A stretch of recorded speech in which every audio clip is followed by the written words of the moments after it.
السلام عليكم الاخوات، نتمنىكم كاملين تكونوا بخير وعلى خير. بالنسبه للاخت اللي خلات لي تعليق سولاتني قالت لي واش ممكن انني نطحن املو في مولينكس. اختي ممكن انك تطحني املو في مولينكس، ولكن الا كانت عندك مولينكس تكون شويه ماركه اللي هي مزيانه وتكون مجهده شويه. الا كانت عندك غير العاديه راه ما يمكنش تقدر تصوطها لك، ولا المهم حيت املو كيبغي شويه ديال الجهد.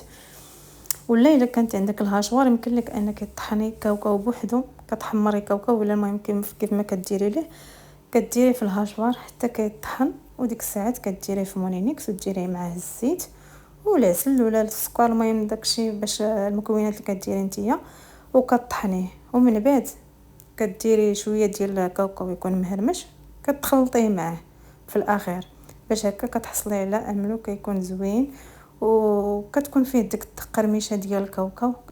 بالنسبه لانايا في الاول كنت دائما كنديرو في مولينكس، ولكن تكون مولينكس اللي هي مجهده شويه. الا كنتي غادي ديري غير كميه قليله يعني لوليداتك، بحال مثلا كيلو ديال الكاوكاو تقريبا ولا نص كيلو بحال هكا، يعني غادي يطحنوا لك عادي.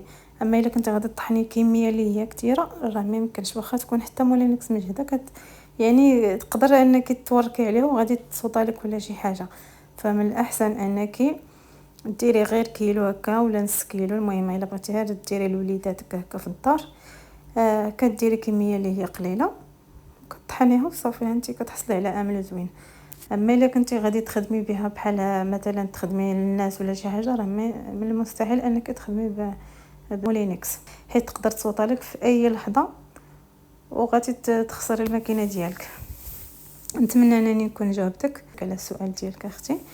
مرحبا بالتساؤلات ديالكم، اللي بغات يعني تستفسر على اي حاجه بخصوص املو مرحبا.